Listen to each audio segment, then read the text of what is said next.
Robert Kiyosaki always says that the big mistake is so many people believe it's essential to save.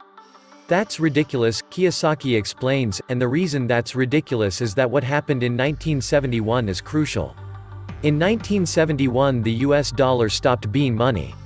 In 1971 the US dollar became a currency. And what that meant is Richard Nixon in 1971 took us off the gold standard.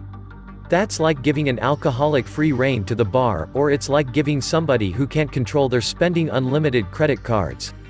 What's happening is all the savers today are losers. You know, the problem with 1971 is that the federal government keeps printing money. The value of your money keeps going down. If you notice, as the value of the dollar goes down, prices go up. They call this inflation. But really what it is the dollar's value coming down. So savers are getting wiped out today. To save money, that is not the new rule, that's an old rule. A very big problem for most people is to stop using the word save and use the word hedge. You've got to hedge your money. Hedge against losses. That's why this idea that you're going to tell people you need to save money, that's really an obsolete idea. Because the concept went obsolete in 1971, the US dollar in the last few years has lost almost 80% of his purchasing power. This has happened throughout history. It happened thousands of years ago with the Romans, with the Greeks, with the Germans, with the English, the Japanese, and the Chinese. Every time they've made money into a currency, something you could print at unlimited. Every time they have, that has happened, the currency has gone to its true value, which is zero. I am afraid as this economic volatility continues, the savers who will operate in by the old rules of money are just going to get wiped out because the purchasing power of their dollar is going to go down. You can't keep up with the banks printing money. That's the old rule of money, is saving money. And the new rule is a hedge. The reason 1971 is such a critical time was because the US Federal Reserve became the bank to the world. They could print as much money as they wanted. Never in the history of the world has anybody been allowed to print money for the rest of the world. Every time people have done this, chaos is broken out. And that's why there's chaos in the world today. In 1913, when the US Federal Reserve Bank was created, they were basically allowed to print money for the world. Every time that has happened throughout history, a despot has arrived. For example, in 1933, a man named Adolf Hitler rose to power when the Weimar Republic was allowed to print as much money as it wanted to do. And when Russia's currency broke down, a man named Lenin rose to power. When the Chinese economy broke down, Mao Zedong rose. Today we're at that critical point right now. One of the causes of it was in 1933. This thing called the US Federal Reserve was created. They've done a pretty good job of making the rich richer, unfortunately, the poor getting poorer. So that's why when I talk to people, I really need them to understand the new rules of money, which really began to take effect in 1971 when we were allowed to print money for the rest of the world. It understands that this system here is causing the rich to get richer and the poor and middle class to get poor.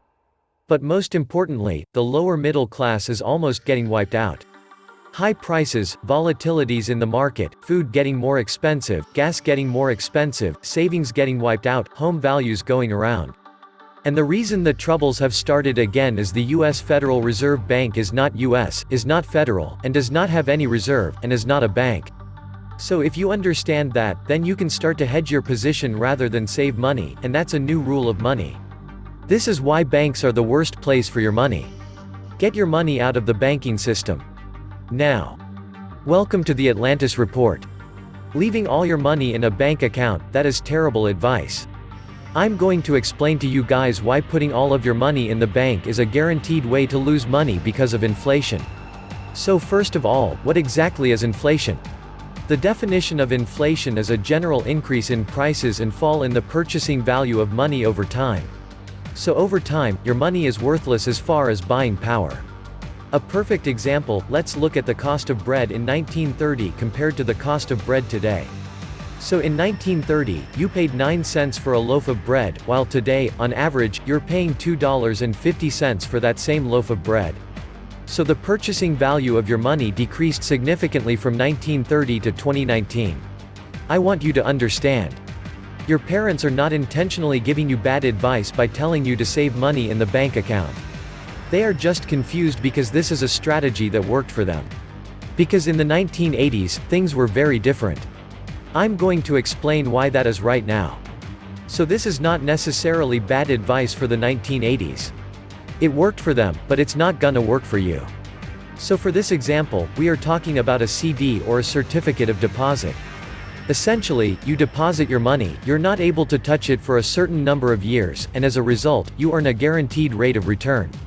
In 1984, the average yield on a 5-year CD, where you deposit your money for 5 years, and you can't touch that money, was 12.06% per year. In 2016, the average return on a 5-year certificate of deposit was 0.86%. From 1984 to 1988, the average rate of inflation was 3.5%. And since 2000, the average rate of inflation has been 2.2%.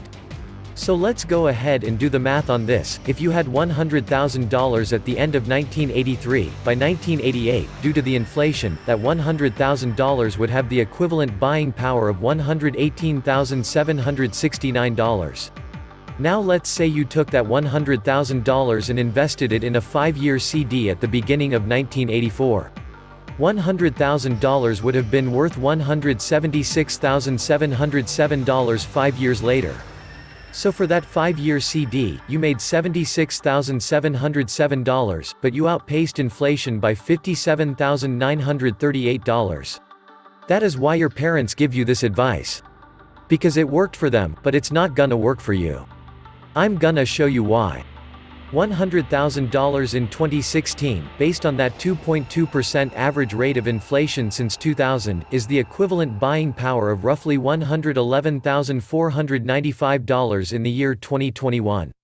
Now, if you invest in one of those CDs with a 0.86% return, $100,000 in 2016 will be $104,375 in 2021.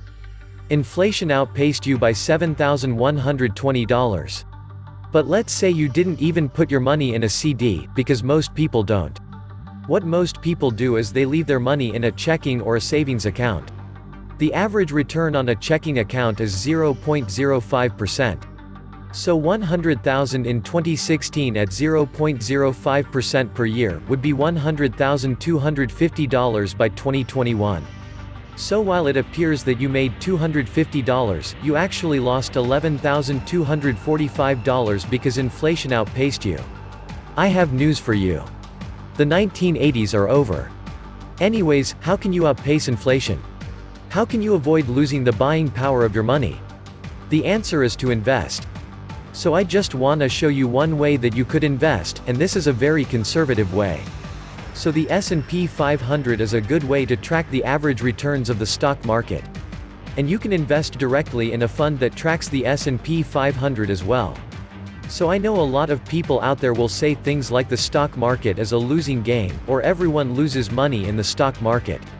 But just to show you that that's incorrect, from 1928 to 2016, the S&P 500 index had a profitable year 74% of the time.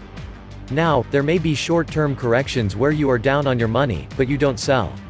You just hold on, and you continue investing. The best strategy when you're investing is dollar cost averaging. So if you wanted to invest in the S&P 500 index, if you were investing in a fund that tracked the S&P 500, you might deposit the same amount every single month into a fund that tracks the S&P 500. So at that point, you're buying shares at a high price, buying them at a low price, and buying them in the middle. So, as a result, this lowers your average price paid per share. Since 1928, the S&P 500 has returned on average 9.8% a year. The only way to outpace inflation is to invest. And by now, I hope you understand that keeping your money in the bank in a checking account, in a savings account, in a CD, is a guaranteed way to lose your money. So you need to make sure you're doing something to outpace inflation. And one of the best ways to do this is investing in a passive index fund. I know people are gonna be skeptical of that 9.8% return because that's based on almost 90 years of data. So I want to give you a real example. So we're gonna take a look at inflation since 2000, and the return of the S&P 500 index since 2000. So since 2000, inflation has averaged 2.2% per year, as we said earlier. So let's take a look at the performance of the S&P 500 index. So on January 1, 2000, the S&P 500 was at 1,425.59, and on January 1, 2017, exactly 17 years later, the S&P 500 was at 2,275.12. So over those 17 years, we saw a 59.5% return on the S&P 500 index. So if you had dumped $100,000 into a fund tracking the S&P 500 index in 2000, you would have $159,500 as of the beginning of 2017. So you outpaced inflation by $14,735. Imagine how much money you would have if you had just left your money in the bank earning a small interest rate. You have to realize that putting your money in the bank is a guaranteed way to lose money. Putting money in the bank account is a guaranteed way to lose money. It is something that people don't understand because your parents are trying to help you. But unfortunately, they're giving you terrible advice by telling you to leave your money in the bank. It's a guaranteed way to lose money, because you are never going to keep up with the rate of inflation, with what the bank pays in savings and checking accounts. Give a man a gun, and he can rob a bank. Give a man a bank, and he can rob the world. This was the Atlantis Report. Please like, share, and subscribe. Thank you.